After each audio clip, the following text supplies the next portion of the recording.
Podemos usar muchos inventos para cocinar, pero no siempre pensamos en cómo surgieron las ideas que dieron vida a estos aparatos y utensilios que se utilizan para preparar tus alimentos favoritos, ya que muchos de estos tuvieron un comienzo en el que la gente no le gustaba mucho la idea, pero hoy en día son bastante indispensables para algunos.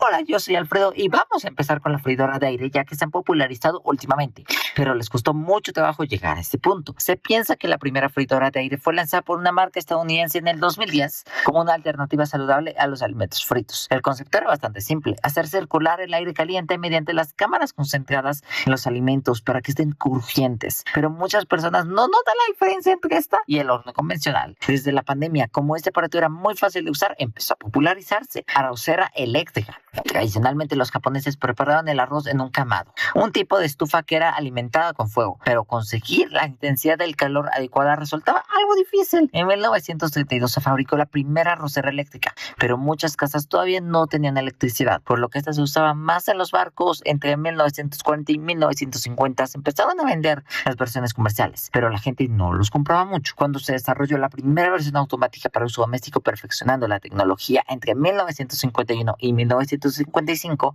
revolucionó por completo la forma en que cocinamos el arroz. Tostadora. La palabra tostada viene del latín tostum. Esta significa quemar o calentar. Muchísimo antes de que existiera la electricidad, los romanos usaban este método como forma de conservar el pan, sosteniendo las rebanadas sobre un fuego abierto con un tenedor largo o colocándolas encima de una rejilla. Conforme los romanos complementaban sus conquistas alrededor del mundo, la popularidad del tostado se iba extendiendo por Europa y América. En 1909 salió la primera tostadora comercial. El problema es que solo podía calentar un lado del pan a la vez y alguien tenía que vigilarlo y darle la vuelta nuevamente. Un poco más tarde, en 1913, se presentó una tostadora automática más parecida a la que conocemos hoy en día: microondas. En 1946, poco antes de la Guerra Fría, el científico estadounidense Percy Spencer del ejército le ordenó desarrollar la tecnología del magnetrón para aumentar la potencia de los radares, un dispositivo que permitiría identificar las amenazas soviéticas. Para mitad de su desarrollo, se dio cuenta de que el aparato emitía microondas generadoras de calor que habían derretido una barra de chocolate que tenía dentro de su bolsillo. Un año más tarde, luego de varios experimentos con huevo y palomitas de maíz, Spencer decidió lanzar al mercado un horno de microondas comercial que usaba la tecnología electromagnética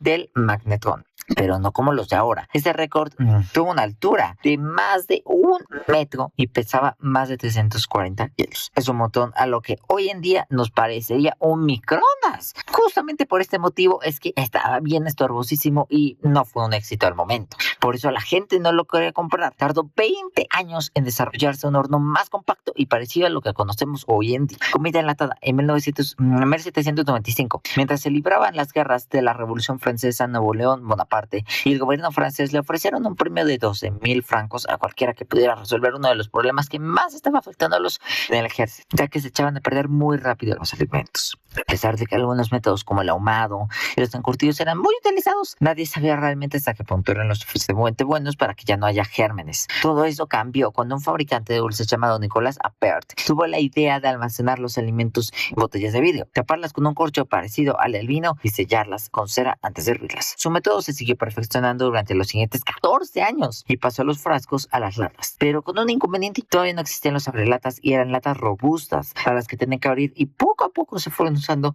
latas más pequeñas que se fueron inventando los abrelatas, generando un interés por la comida enlatada.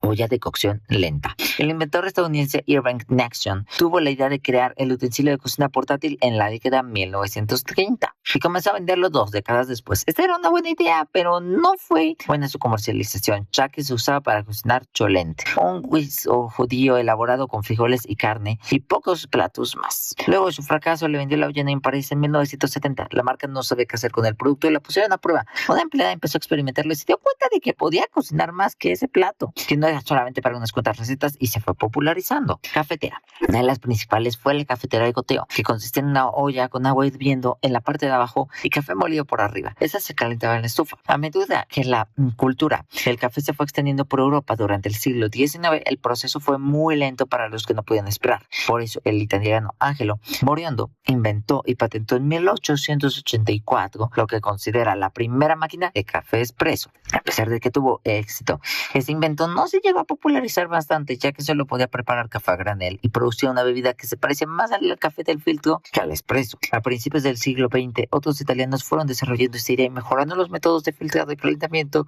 para producir un café mucho más limpio. Batidor de globo. Los primeros que existieron se fabricaron con ramitas de árboles como manzano, abedul o sauce, atados a manojos, pero como la bandera natural tenía savia, daban a los platos a los que se usaba un aroma distintivo, pero no les atendía muy bien, ¿vale? A medida del siglo XIX se inventó la primera versión del alambre para hacerlo más ergonómico y práctico, pero no se sabe bien en qué época fue. El refrigerador. Antes de la electricidad, la gente conservaba más bien los alimentos en agua fría, usando ciertas técnicas y así, pero como el ahumado o el encurtido. En 1748, William Cullen demostró experiencialmente la refrigeración artificial. Hacia 1860 se empezaron a fabricar máquinas de refrigeración prácticas y el primer refrigerador eléctrico doméstico apareció en 1913. ¿Qué alimentos debemos de evitar en nuestra cena para poder dormir mejor? Descúbrelo en el video relacionado. Suscríbete para más consejos y beneficios que mejorarán tu vida. Gracias por ver.